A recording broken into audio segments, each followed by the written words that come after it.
Legendary Liverpool manager Bill Shankly had once said that football is more than life and death. He might have been implying in a metaphorical sense of how football is so wonderful and fantastic, a game everybody likes to see, watch and play. But 30 years ago in Colombia, football was responsible for the death of a gentleman named Andres Escobar. Technically, football did not kill Escobar.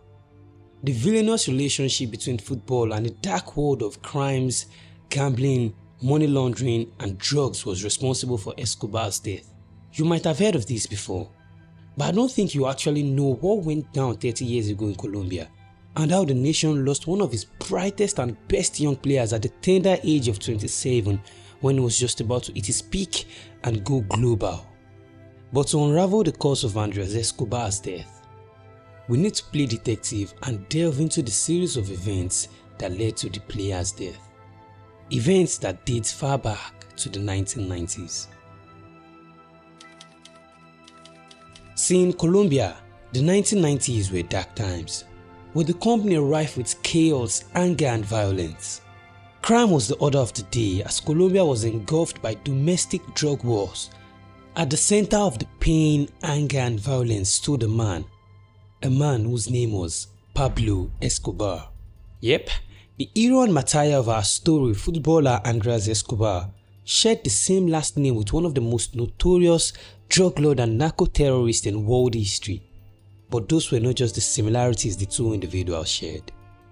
Firstly, our footballer Andres Escobar was born and raised in Colombia, Medellin, which was the same place where notorious criminal Pablo Escobar was raised. And in the course of their lives, both men would actually relate one-to-one, with Pablo Escobar directly being Andres Escobar's boss. But that will be jumping too soon. Let's go back a little bit to where it all began in 1967. Andres Escobar was born in Medellin.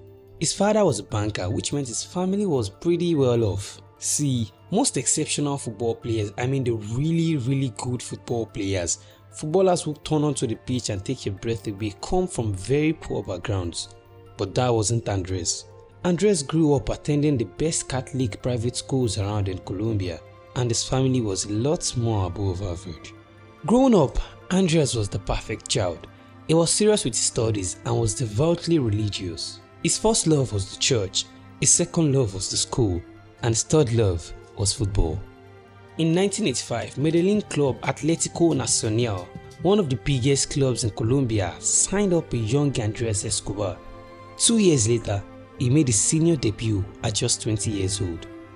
The next year, he got his first call-up to represent the Colombian national team. Now, at this point, Colombia was witnessing the rise of its golden generation, as football seemingly started to be more attractive than any other profession in Colombia.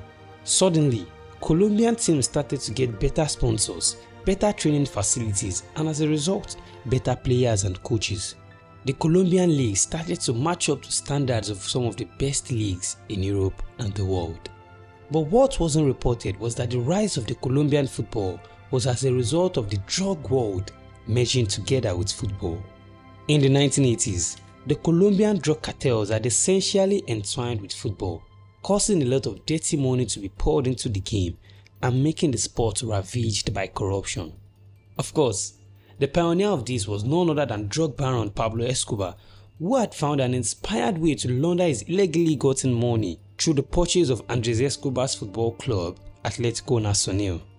With Pablo Escobar owning a football club, other drug lords saw it fit to own a club of their own and continue the family business.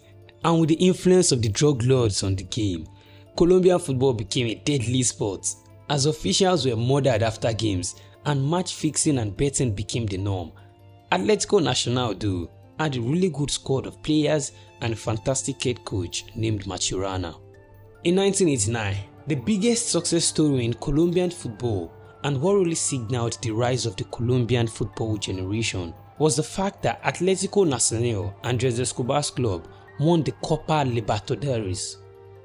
In case you don't know, the Copa Libertadores was the equivalent of the UEFA Champions League to South American teams, and it had never been won by a Colombian team, ever.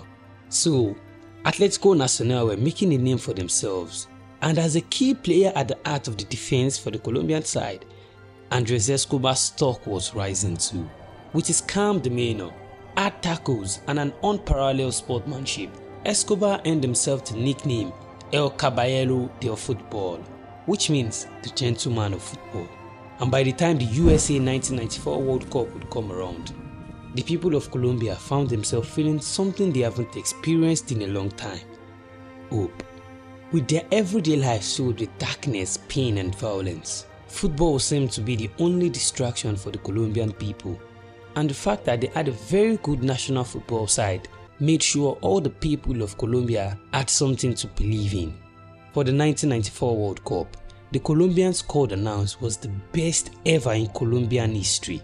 Supremely gifted players such as Carlos Valderrama, Freddy Rincon, Alexis Garcia and Faustino Asprilla donned the Colombian jersey, and Colombia were tipped to do well in the World Cup.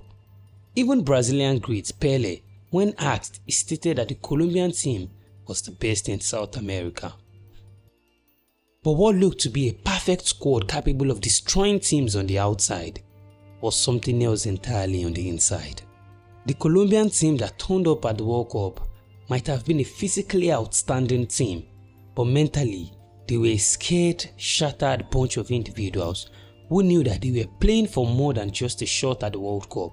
They were playing football for their lives and the lives of their loved ones.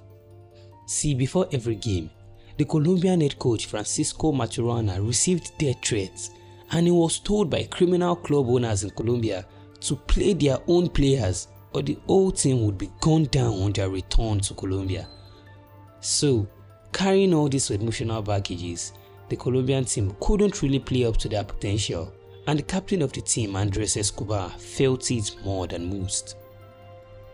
When the World Cup started, Colombia lumbered through their group stage matches. They lost the first game to Romania, and in their second game against host USA, the darkest moment in World Cup history occurred. See, the match against USA in the World Cup could majorly be remembered for just one event, something that happened in the 22nd minute of the game. With Colombia already trailing 1-0, Andres Escobar launched back to block a cross in his own box, and the ball hit him and tripped slowly back into his own net, silencing the whole Colombia fans in the stadium and causing uproar amongst those back at home. After that game, the fate of the Colombian team was sealed, and even though they would win their last match 2-0, they were already knocked out of the World Cup. But Andres Escobar, being the captain and a straight up honest guy, decided to pen an apology letter to his people back at home, not knowing that he was detailing his last few printed words. His family had asked him after the World Cup tournament to fly with them on the vacation, but Andres rejected their offer. All he just wanted was to go back home and help his people move on from the pain and the anguish. He was recorded telling his sister, "I want to go back to Colombia. I want to show the people my face." And that was exactly what he did. He went home. Days after his return home, Escobar would go out normally for a drink with friends, but unfortunately for him, it happened to be the same bar where some drug traffickers, David and Santiago Galon, frequented. When they saw him, they taunted him, shouting Andrea's own goal, which provoked Andres. But being the gentleman he is, he quietly asked them to be respectful, and he walked out of the bar.